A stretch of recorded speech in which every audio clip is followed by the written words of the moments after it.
welcome back to the Behind the Badge podcast, where we are heading to Catalonia to speak to Sergi Martinez, the head of sponsorship and international development of Spanish football club Espanyol.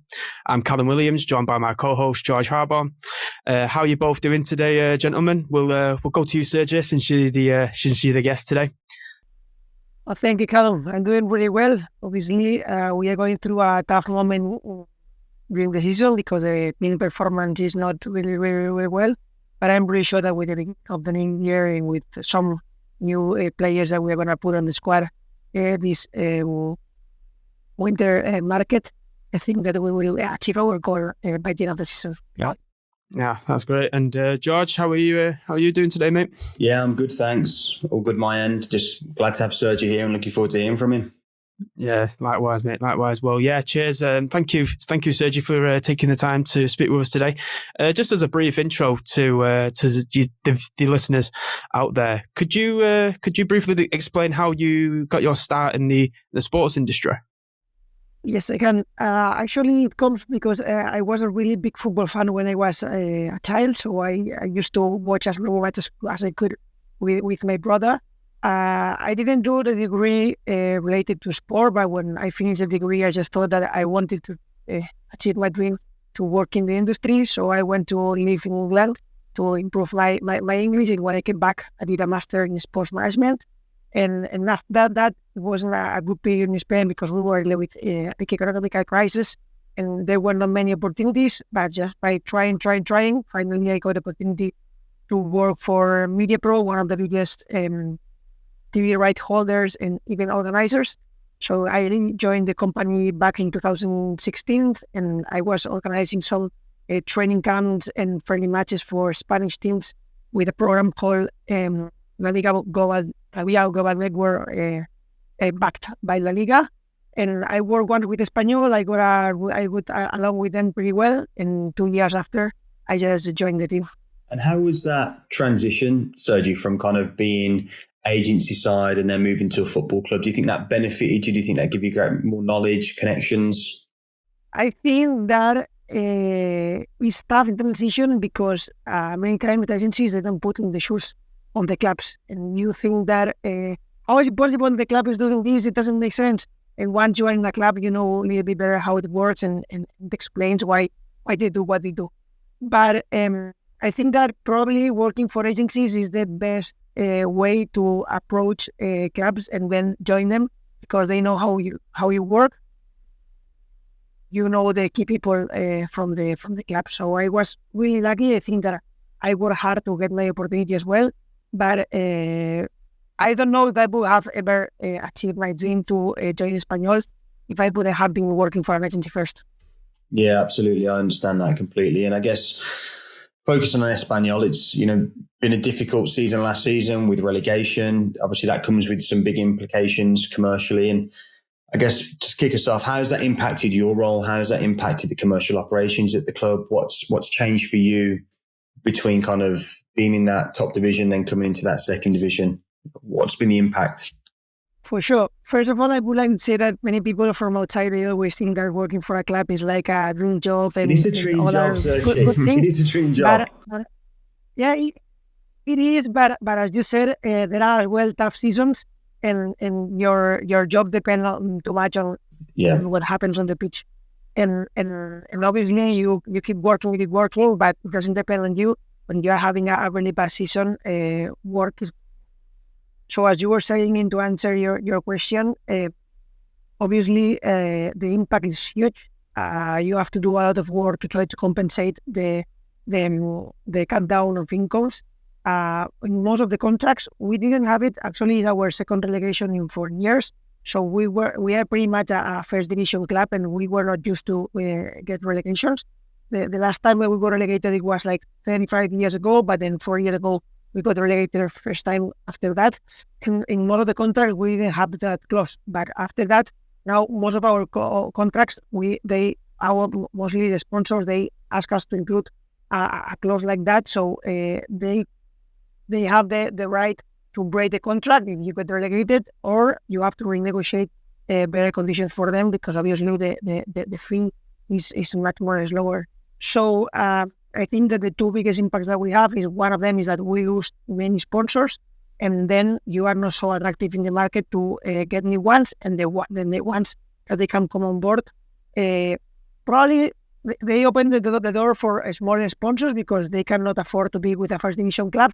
Once you are in second division, maybe it can be affordable for them. So that is good. It opens the range to new sponsors. At the same time, the fees that you are negotiating and the business that you are bringing to the club obviously is much more lower. I suppose, Sergi, just for the listeners listening in, you talk about like the maybe not many sponsorship opportunities from La Liga to the Segunda División. You're moving more into a partnership type deals. Could you just explain the differences between sponsorship and partnership deals for those listening? Sure.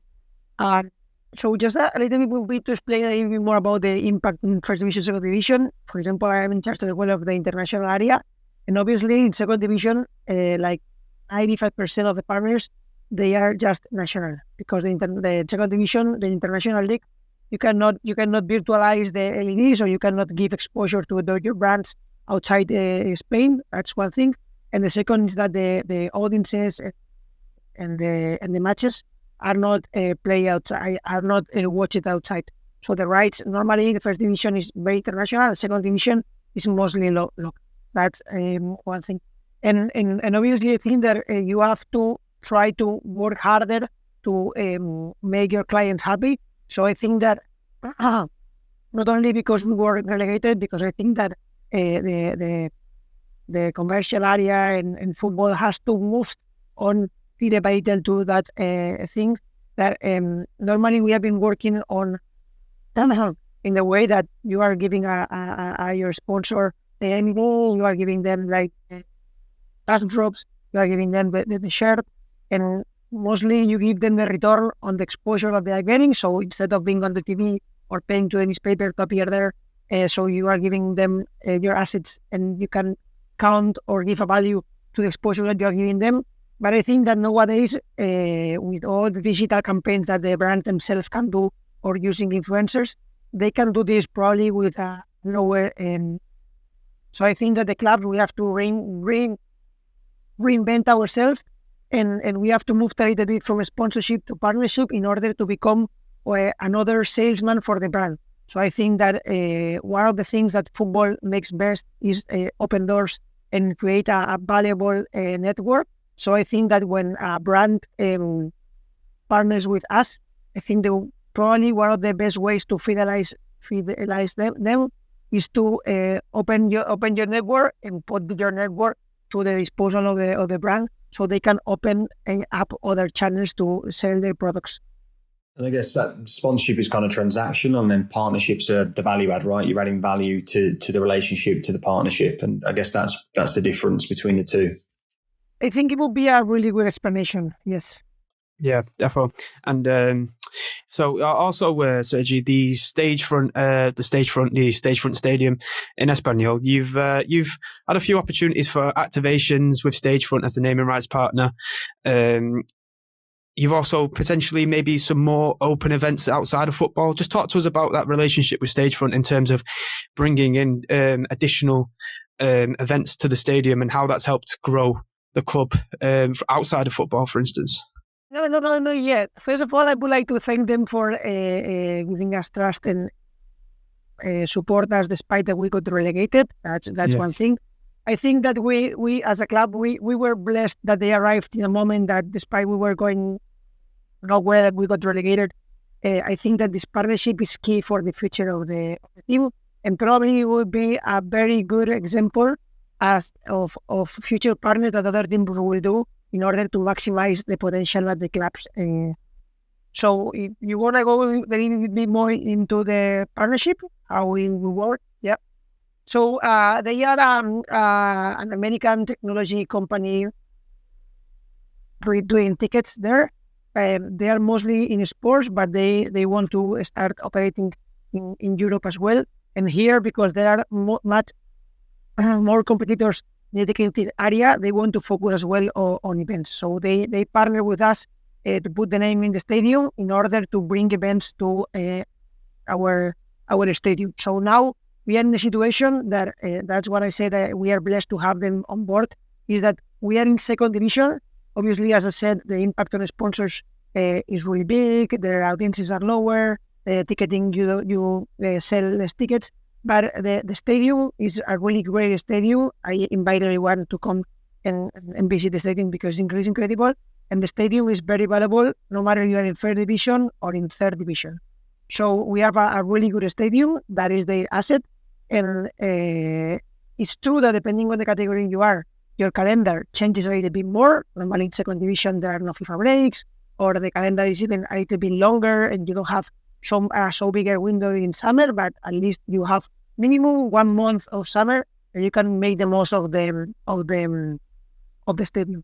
So with them, they are not so interested on the brand awareness because what they need is just to sell tickets. So they will keep supporting us, no matter if we are first division, second division, just because our stadium is really valuable for them and key. Because we are based in Barcelona, it's a really interesting city, very touristic, and most of the big artist tours, they do a gig in Barcelona. So we are now in a position that we have a great stadium. We know in such in advance for 1 year, which is the calendar of dates that we have available, and we have a partner that needs to do events in the stadium, no matter we are in first division or second division. So we are trying to build with them a relationship. They signed 4 or 5 years, and we are already planning on the events and concerts with promoters and people from the music industry and some international match promoters or other sports like rugby to attract events for the next 3 years. So we are finishing 2024. We are like the bit at the time, but we are already planning things for 25 or 26 and 27. And how's that relationship changing? Because I know when a lot of promoters are doing tours and that sort of stuff, they're selling their own tickets, right? So you don't need that from a promoter because you want to deliver that value to your partner. So how has that changed the interactions that you're having with event promoters when you're having these discussions? Yes, so obviously it has changed completely the way that we work on the events in the stadium. We didn't have any exclusivity and any partnership on this area, so anyone first to come, first to serve, they were taking the stadium, they were paying for the rental fee, and that's it. Right now, obviously, we have to secure the interest of our partner. We have to help them develop their business here in the country. So we had to change a little bit our role and be more active. So we have kind of become co-promoters with the partners, so they have the financial strength, and we are trying with the support of the club to work with co-partnering with promoters or being ourselves the partners, just talking to artist managers or artist bookers and be more active on this way, because only by doing this, we have the whole control of the event and we can boost the whole business to our ticketing partner that is Stage From, because if you know how the industry works, when you have big promoters, most of them, they already have partnerships with big ticketing companies, and our partner is out of the formula, and we were discussing with them, and obviously for the stadium it's good to have big events because the team is creating revenues, but despite that we are having big events that position the stadium, if our partner is not getting revenues out of those events, their investment in the stadium is not making that much sense. So unless they have a more active role on the events, ownership is a little bit useless for them. I have a panel next week in Holland about the non-match day revenues, and I think that the key for the clubs for the future is to maximize this area as much as possible for a few reasons. One of them is that the budget of the clubs, they always need more and more incomes. I think the TV rights, they have been growing a lot and exponentially the last few years, but I think there is a roof for that, so there is a limit, and probably we are close to that limit, and probably you cannot keep growing at the same speed. Second is like the cost of having your own stadium, energy, renting, or having such a big facility in the middle of the cities or near the cities is huge. So you need to maximize the incomes you make from the stadium. And the third is like you need to give life to the stadium as to at least to cover this cost. I also believe you have, is it more season ticket holders than Barcelona, Sergi, at the moment for this season? Oh, yeah. So people, it's hard for them to believe, but that is true. Obviously, there are reasons behind that. I have to thank all our loyal fans. We have a really loyal fan base that they always give support to the team when it was needed. So this season, when we got relegated, obviously we have to do very aggressive season holder campaign. So we reduced the average of tickets for like half price. And obviously we increased the number of season holders as well. Barca, for people who doesn't know, they have to move to another stadium in the city because they are refurbishing the Camp Nou, the Spotify Camp Nou. So they have to move to the Olympic Stadium where we played there for 7 seasons. But actually when we were playing there, we had a bigger fan base than they have actually. So for them, they have around like 80,000 season holders, but because they moved, they have around 17, so not many people wanted to go up to the mountain to support them. And we had last year around 20,000 tickets, mostly around that. And this year, when we got relegated, we achieved 25,000. So we increased by more than 4,000. Obviously, this shows that the prices are very important on the decision of many people to come and enjoy the team.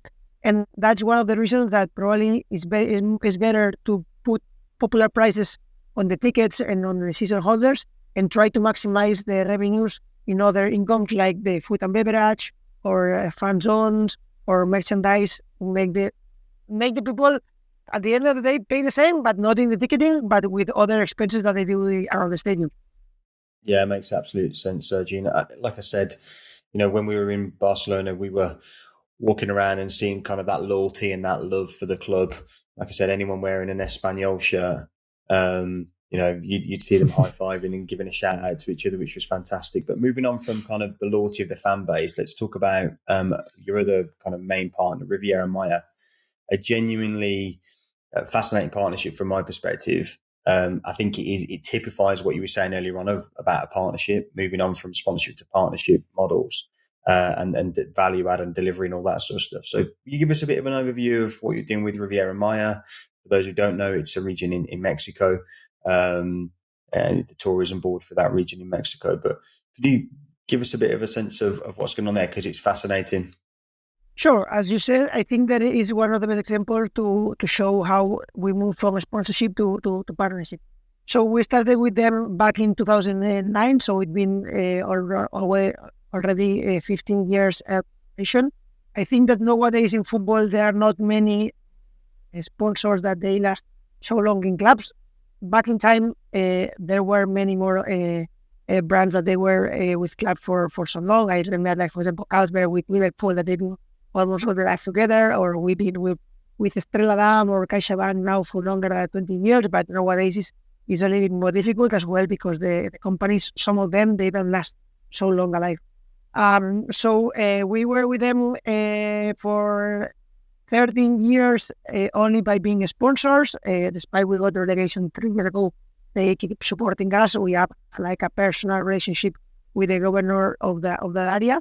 But the interesting fact is that instead of just being, as I said, having the logo on the shirt and that's it, and trying to move people from here to Riviera Maya, they wanted to go deeper on the partnership, and then we were thinking about ideas, and they want to find other ways to attract more tourism there. So now that we left behind the pandemics and now the tourism and the trips, they have restarted again. So we presented them a project to collaborate, and then we offer them to replicate our training facility in Riviera Maya, alongside with a few resorts of hotels. So apart from attracting more tourism, they can attract as well training camps from professional teams all around the world, and having a proper training facility like the one that we have here in Barcelona. So there are already agreements. We are in contract stages, and probably by the end of this year, we put the first stone of this project. And we had a 3-side partnership with the Riviera Maya government, Espanyol, and a construction company. And we are going to build there As I said, training facility would be quite the same of the one that we have here in Barcelona, but with a few resorts to attract as well tourism and to have all the services under one umbrella. Yeah, it's funny you mentioned Mexico as well, Sergio, because we had Pablo Arquero from Real Betis, and we talked about their growth in the Mexican market. Obviously, it's aligning with La Liga's investment in international growth. But just in terms of Espanyol's own what's the word I'm trying to look for here? Own ambitions in different markets, whether that be Mexico or even Indonesia, that I know you guys are looking to break into there. How does that balance out from Espanyol's ambitions compared to the Spanish league's own interests?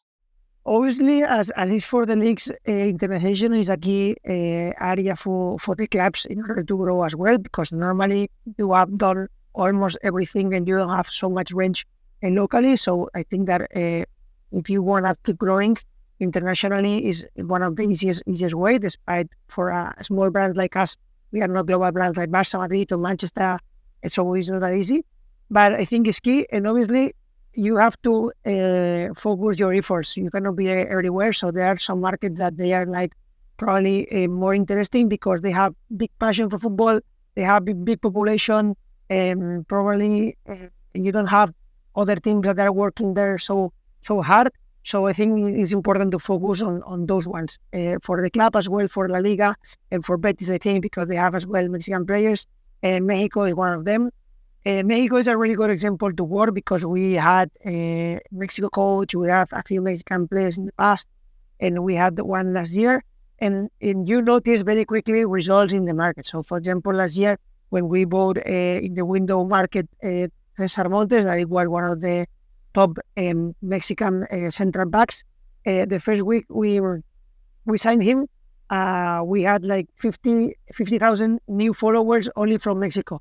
So I think that that season, the post with most engagement in the season, it was the announcement of him as a new player of Espanyol. So there are a few markets where the passion is there, and they are very loyal with the local players. There are other markets that they have passion about football, but they are much more used to have players internationally. So you bring a Brazilian player, many Brazilian players in Europe playing. It is harder to have the support of the country.